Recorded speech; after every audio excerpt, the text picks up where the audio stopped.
All right. You already know it's your boy JX, FBE, MIDTOWN Lounge. Me in the building right now. I got two very special guests for you. Go ahead and introduce yourselves.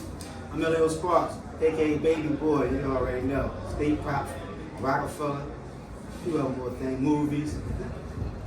And I'm MsRhodey, CEO of Shoot for Hope and your local showcase song battle out in Rhode Island. So shout out to everybody out in PBD. Love y'all. Yeah, so right now we're gonna go ahead and get into some questions for y'all. Cool. You know what I mean? So my question starting off, how do you guys feel about the industry in today's day?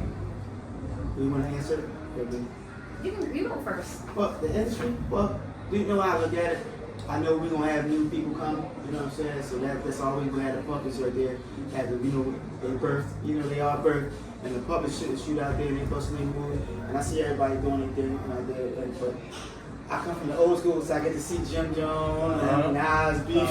Right. So you know how you're looking at the history. Right. You know what I'm saying? So I'm like, I see the new history fan, made, but I'm still paying attention to the storyline I'm coming from. So, Shout out Nas. But we had all springs out there, so that's why I be like, I see the youngest, I see the youngest. Right. Okay. So I feel like the industry right now is at a pivot. I feel like with the new day and age, the new type of rap that we have, the drill raps, and like you said, you got the artists like Jim Jones, the classic artists like Nas and stuff like that. Right. I feel like there has to just be like maybe a common ground to be developed.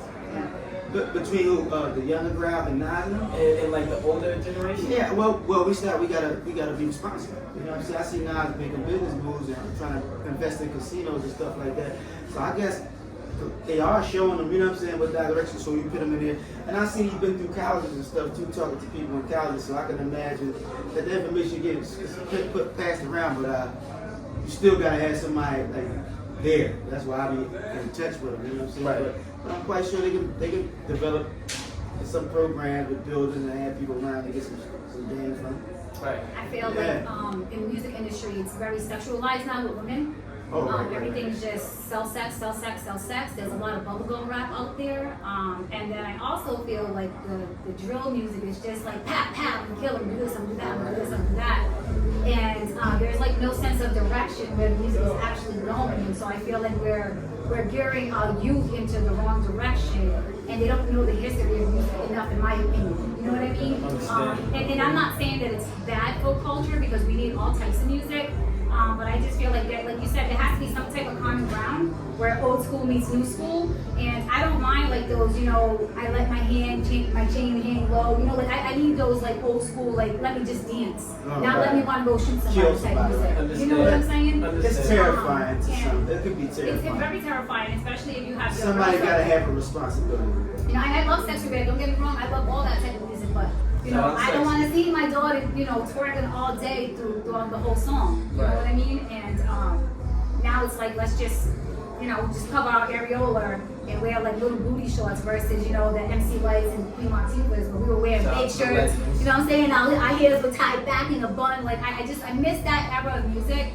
And I wish we could just bring some of it back so that we have a mixture of music, not just like one that's out there highlighted. Or that balance where if you do see too much of that provocative thing, the artists will usually say something. Right. And be like, hey, put some clothes on, you know what I'm saying? Yeah. The guys like, we sell these records like, that's what kind of woman I want. Right. so or this is the treatment of that, you know what I'm saying? Yeah. So it's like back in the day, that's what we had. We had some real G checking you type thing going on. Yeah. So today I think I see where she's coming from her perspective, but yeah, it's just one of them things where it needs balance, because the women are out there, you know what I'm saying, busting their moves, the guys are getting in trouble.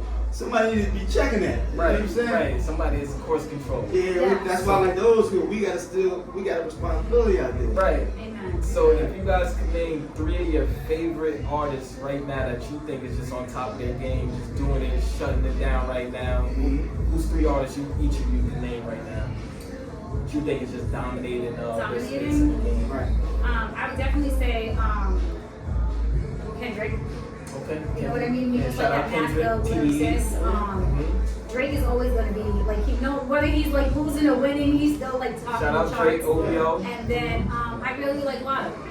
I like Lotto You know what I'm too. saying? Shout I out like Lotto. Lotto a lot. Yeah. She has like a little mix of everything that I'm trying to get. You know, she has good balance. Big Lotto. You know what I'm saying? Big Lotto. That's the Yeah, other one. yeah, okay. Honestly, that's the my grade right now. I would go Kendrick. I would go Kendrick. He's at his top of his game. Drake, like you say, business-wise, I love what 50's doing.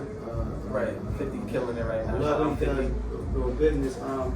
You know, of course, you know the big dogs out there. But every time about the young guys, Who's three of the young guys that you think? probably is, Drake, Kendrick, and shit. I ain't gonna front. The clips just surprised me. I was just listening to it earlier too. I've been listening to the past few days. They Shout out to the clips. surprised me. I see Around. everybody working hard. If Jimmy and them was in the power out. Yeah. But I see that they surprised me with this album. It was a good one.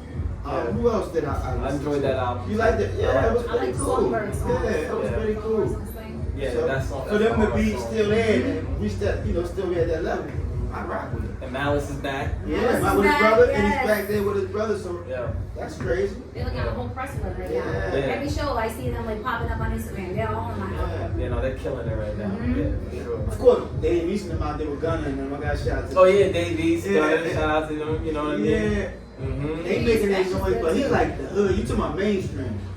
Not even so mainstream. I just feel like that you think that are dominating in their space. It doesn't have to be because Yeah, I like them. yeah, because for example, Dave East, you know, in New York, we love East. East Right. is out here killing it, and a lot of people might not know, but he's traveling, doing shows. He's in TV shows. Like Yeah, I know he's, that, right. he's very big. Yeah, You know, in his because space. that's the point I was making. Some guys can still be making their bag, but you don't. Yeah. You know the marketing dollars ain't probably the same, or you know that's that. But I like the behind the scenes. So speaking of marketing values, what are your thoughts on everything changing from when you entered the game, from being like, you know, physical records to now everything being streaming and you know, just that business aspect of We it? was complaining about money then.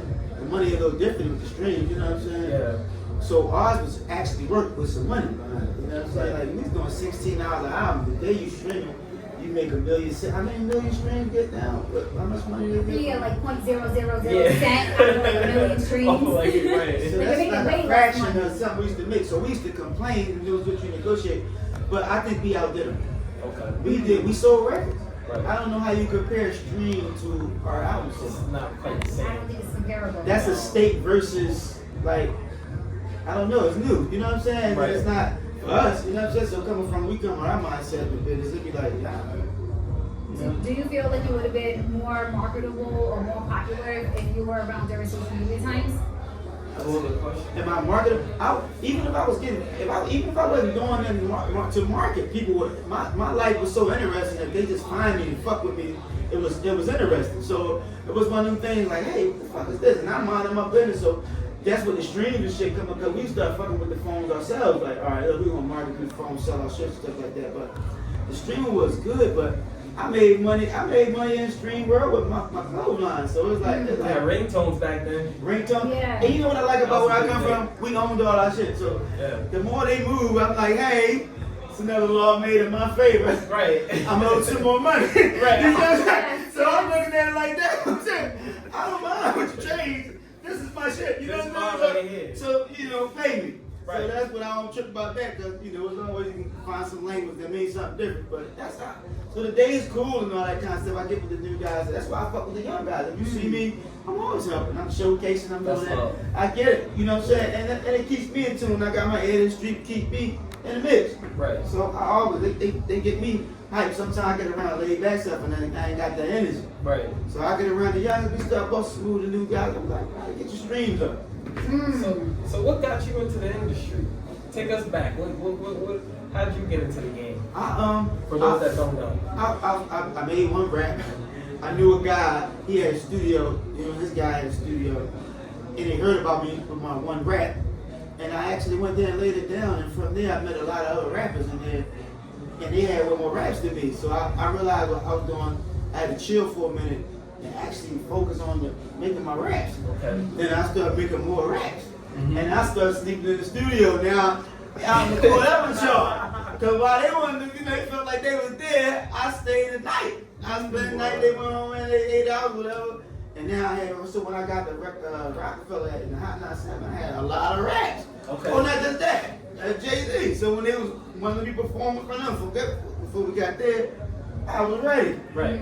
so that's why I got ready for the big dance. That's how I got there. Plus, the road I was taking, it was either that or die. You know what I'm saying? If you pick the pen up or put the gun down, or, you know, keep the gat.